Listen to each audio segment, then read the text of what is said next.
bienvenue sur le plateau Atlantica pour cette 13e édition ici à La Rochelle.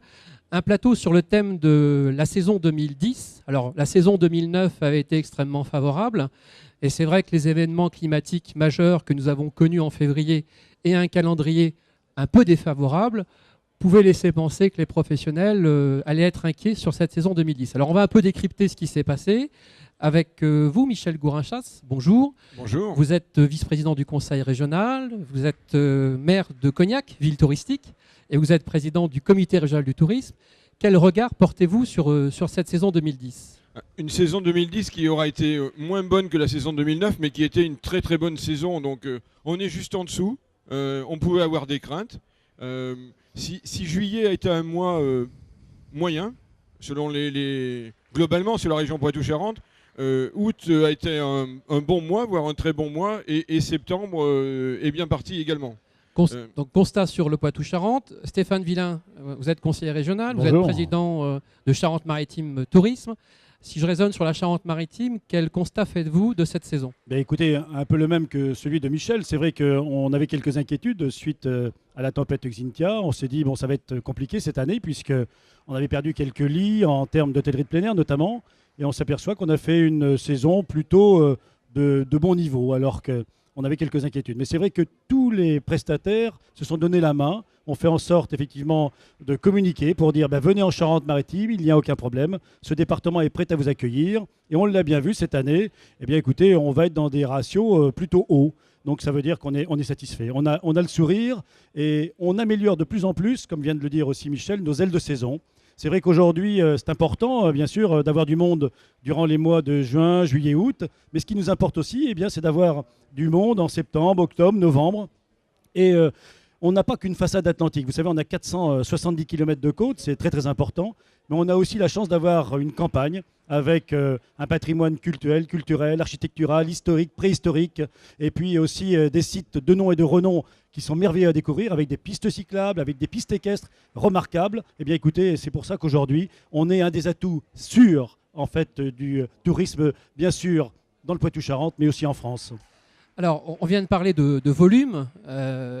Monsieur Gourinchas, on a pu lire sur un certain nombre de bilans que certaines clientèles, en particulier des clientèles étrangères, britanniques, revenaient en Charente-Maritime, revenaient en Poitou-Charentes. Est-ce que vous y voyez là un effet d'une politique du CRT en la matière ? Je crois que le CRT a vocation à travailler à l'international, donc j'espère que l'action que nous menons, les actions que nous menons, les salons sur lesquels nous intervenons ont une utilité à destination de ces publics. Aujourd'hui également, ce que l'on peut dire, c'est que la plupart du travail se fait par messagerie électronique, se fait par site web, et que là-dessus, il y a un gros travail qui a été fait en collaboration avec les comités départementaux du tourisme notamment. Je me réjouis de tout cela, les mises en réseau, le fait que l'on travaille, j'allais dire main dans la main, pour ce qui est de la Charente-Maritime, c'est le cas. Donc main dans la main avec les acteurs du tourisme d'une façon générale, je pense que ça doit permettre ça. Mais il y a aussi d'autres populations étrangères qui s'intéressent à Poitou-Charentes. Je recevais à la mairie de Cognac la semaine dernière 40 tours opérateurs chinois. Je pense qu'on a un développement nouveau qui va se faire avec des personnes que l'on n'avait pas l'habitude de voir chez nous, ou pas en nombre comme ce qui nous est annoncé dans les années qui viennent. Alors Stéphane Villain, en ce qui concerne la Charente-Maritime, depuis 18 mois environ, vous avez entrepris 2 chantiers. Le premier, c'est une nouvelle communication pour Charente-Maritime Tourisme. Et puis le deuxième, c'est permettre à des professionnels d'accéder plus facilement à des plateformes de marché. Sur la communication, est-ce que vous avez déjà des retours ? Écoutez, je crois qu'il était important de se fédérer autour d'une même image. Et c'est vrai qu'on a eu l'occasion avec Charente-Maritime Tourisme, avec Olivier Amblard et toute son équipe, on a eu l'occasion d'aller sur le terrain et de rencontrer en fait tous ceux qui s'occupent du tourisme. Et on a posé la question de savoir comment ils ressentaient leur Charente-Maritime. Elle est lumineuse, elle est attractive, elle est splendide, mais elle est surtout en fait pour tous les territoires, que l'on soit au nord, au sud, à l'est ou à l'ouest de notre beau département, elle est ma préférence. Et tout le monde se retrouve sous cette bannière. Aujourd'hui, c'est vrai que la communication nous a permis, donc ma préférence, de se fédérer. L'Office de tourisme, le syndicat d'initiative, le Charente-Maritime Tourisme, nos amis du CRT, on communique tous ensemble dans effectivement cette volonté d'avancer et de se fédérer pour être encore plus fort. Et sur le deuxième chantier qui consistait à permettre à des professionnels d'accéder à des places de marché, est-ce que vous avez, après la saison, quelques retours déjà et quels enseignements vous en tirez, même si on est un peu à chaud encore? Mais écoutez, en fait, le moins que l'on puisse dire, c'est qu'on a, je dirais, là aussi le sourire, parce qu'on ne s'attendait pas à faire, je dirais, autant de chiffre d'affaires avec notre Open System. Et c'est vrai qu'aujourd'hui, on avoisine les 300 000 euros de chiffre d'affaires, c'est-à-dire qu'il y a possibilité, bien sûr, pour les touristes-nautes, comme on les appelle, de venir sur la toile et de réserver en ligne. Donc c'est vrai que ça marche de mieux en mieux, c'est très bien.